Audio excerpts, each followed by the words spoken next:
Ellen Cummins works 9 to 5, and on a hot Friday afternoon, the day seems to just drag on. Today is worse than most days because he's about to get away from it all. This weekend, he's taking his family caving. And getting away from it all means leaving the sun and sand and heading for the bush.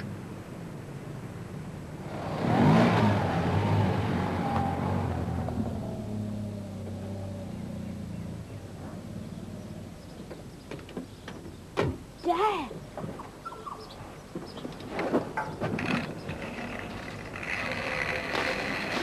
Hi, Dad! We're going to Chillagoe tomorrow? We sure are, Peter.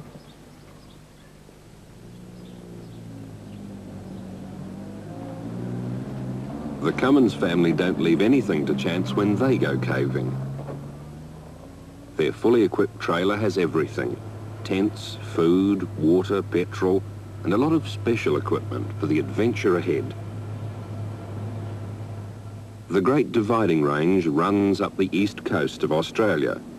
Near the top lies the city of Cairns, and 200 kilometres to the west, Chillagoe, our destination on this trip.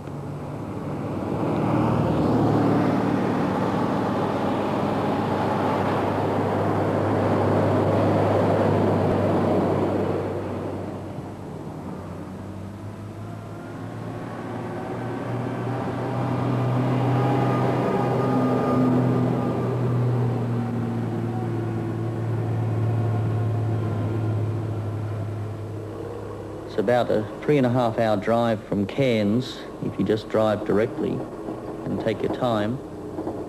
We usually take about 4.5 to 5 hours. We make a picnic of it as we go and make it quite a pleasurable outing.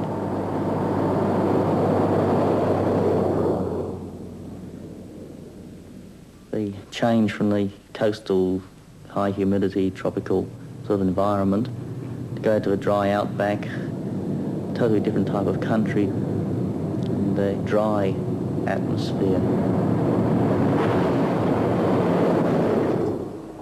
Chillagoe Caves are extremely complex. They need a lot of exploring, and you can always find new passages, new caverns, new places to go. The ones the tourists are taken to see, the access has got to be fairly simple. The National Parks and Wildlife Service in Chillagoe put in all the walkways at tremendous expense and lighting, and puts a lot of effort into it.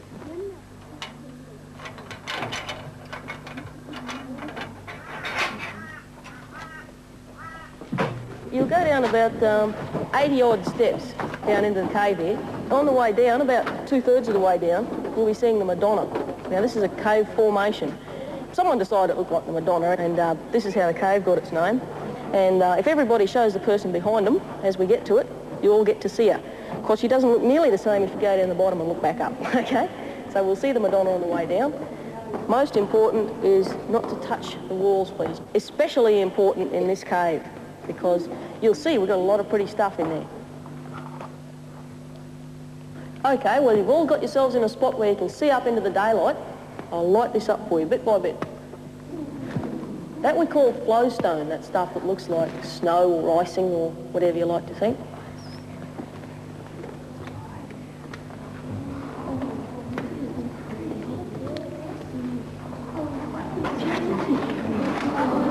Right, and you can see all the variations of all the different things that you can get in a cave. We've got the stalactites and stalagmites, the flowstone up there, and down here at the front where the stalactite and stalagmite join up, we call that a column. Right? That particular one's called the font. And up behind it again there, you see those things like knife edges? Those are shawls. This lumpy stuff we've got down the bottom here, that's cave coral. Now you get a closer look at that later on.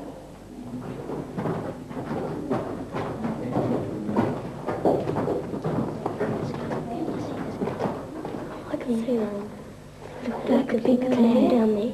Big clam. Yeah, you can tell where the flood level line is. Yeah, I know. It's pretty deadly, eh? Little rice fields.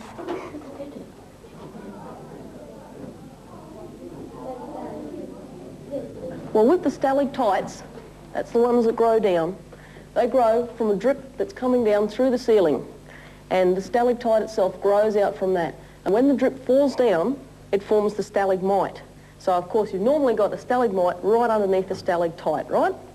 Well, this one's different, because here we've got the stalagmite, which is this long piece here, doesn't match up with the stalactite, that one up there.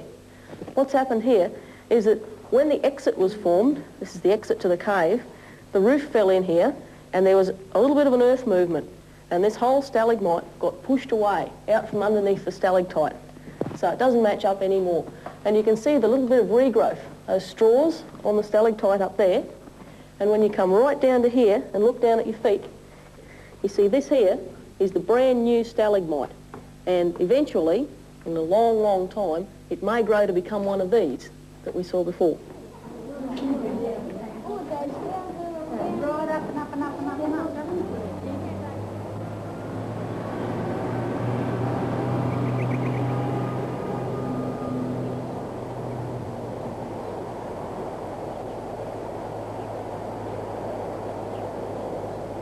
The Chillagoe Alan Cummins knows is quite different from the town of 80 years ago.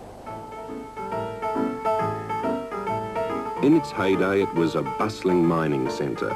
Copper and other minerals drew thousands of miners to the area. These young men brought their families, and in the town, business thrived. At one stage, there were 10 busy hotels, but today there are just 2. Only 160 people live here now.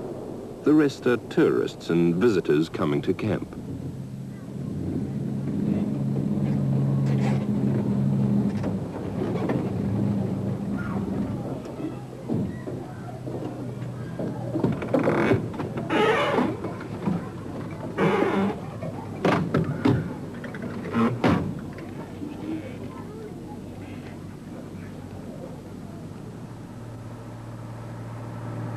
The flat, dusty landscape of Chillagoe is broken only by the massive black limestone bluffs.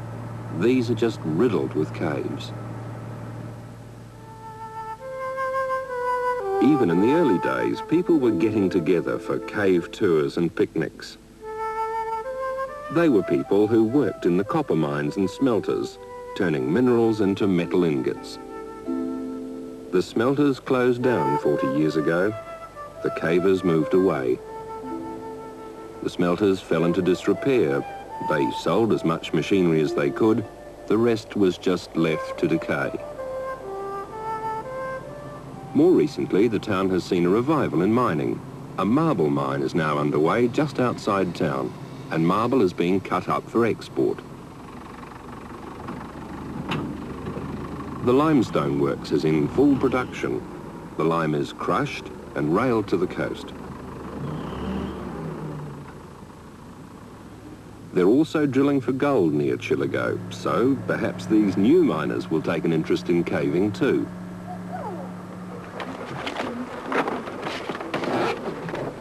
Peter, now what do you think here? This looks like a fairly good one just here. This area just in here somewhere. And check that out. Yeah, that'd be all right. Yeah, we haven't been there before. That one should be quite good. Oh, here they come, Dad.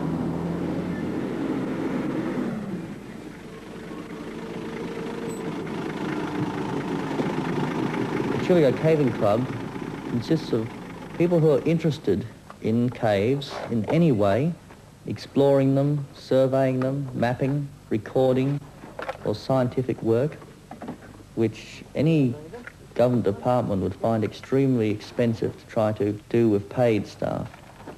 Whereas a caving club is made up of people who are interested and do it in their spare time, and no charge is made for it. Therefore, the national parks in Chillagoe now have all this information on 320 caves, which has cost them nothing at all, is provided by the caving club. In return, they've always been extremely helpful to the club, and at the moment are actually printing the latest edition of this cave guide.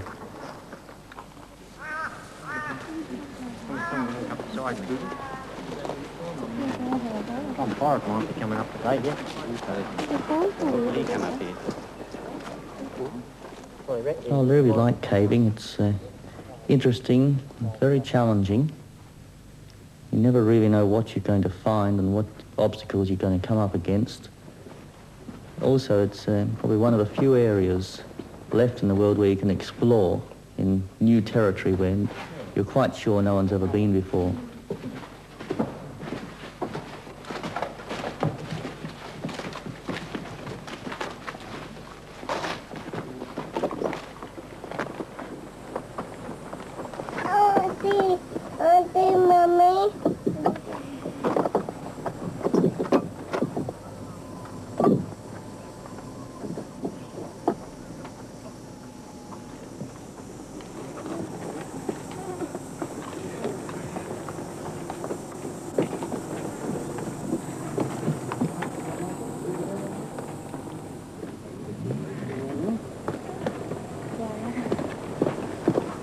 Mommy.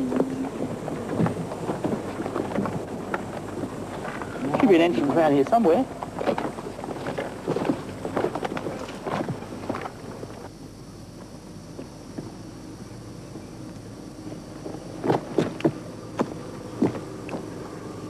There looks to be something over here.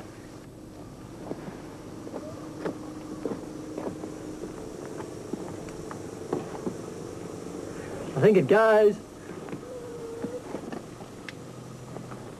Yeah, it looks as though it goes. I think we can abseil down that one.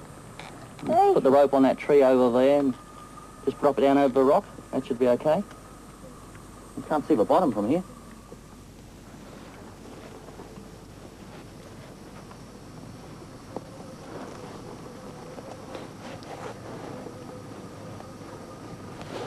You want to check it? Yes, that's right.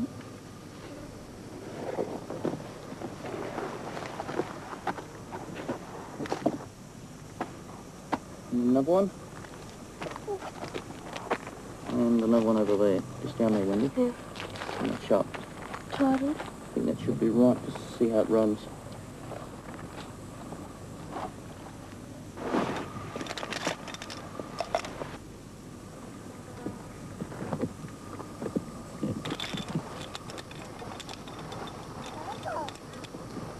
Front one about there.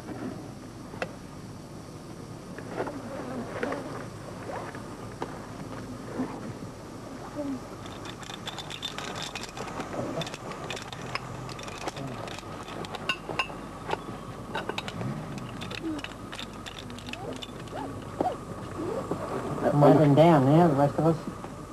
Righto, William. We won't be long.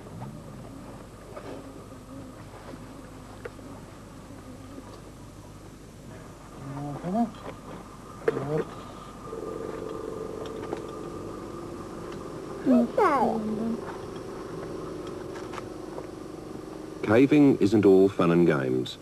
Some of it can be quite dangerous if you don't know what you're doing.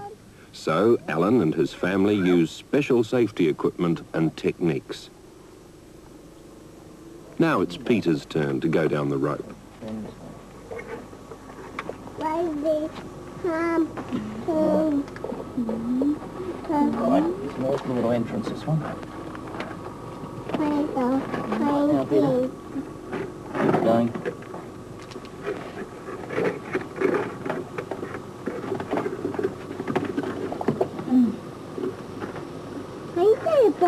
Right, keep on. You're clear, you're almost clear now.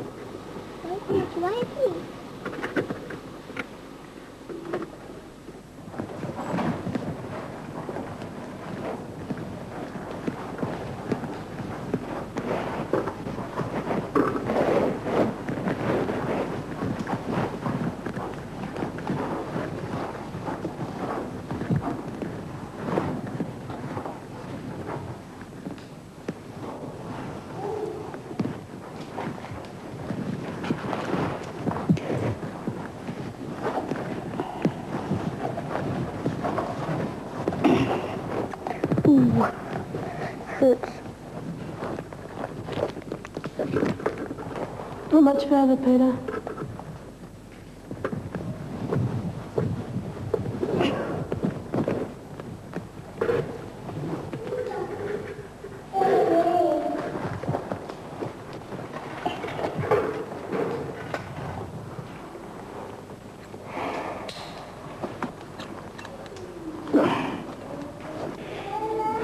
was only Mum and Dad to come now. Off road.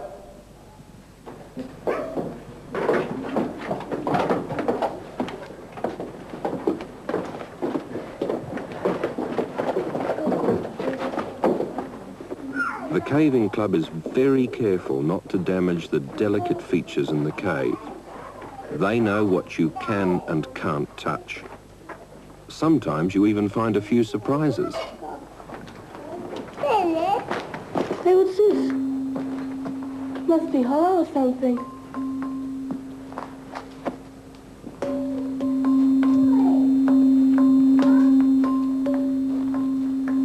Pretty dirty.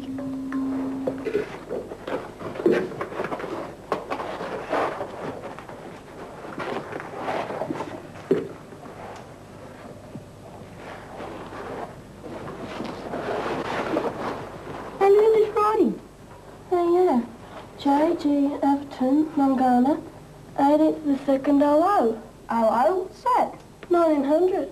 We're not the first ones to discover it. Someone else has been here. God damn. Must be an easier way in here than the way I came in. Hey, there's a crawl over here. I'll come and have a look. Yeah, it looks pretty good. I'll go and check it out.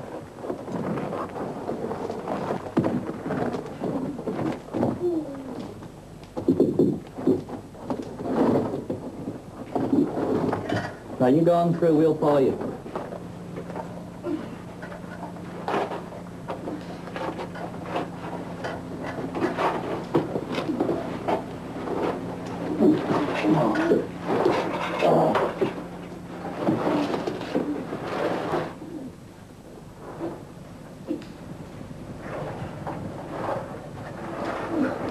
Better watch it again.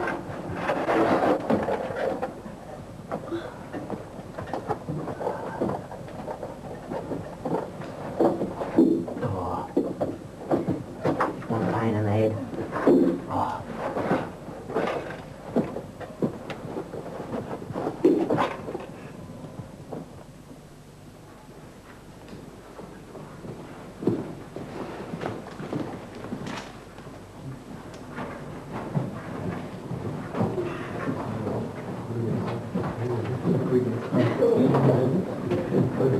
I vote for a swim. Yeah, I agree with that. What about the rest of you? Yeah.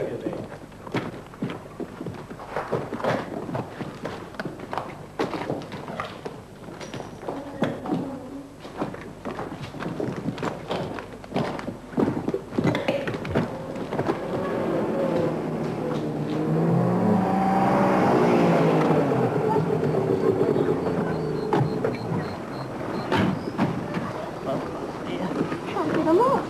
Oh, well, you gotta hurry up, haven't you?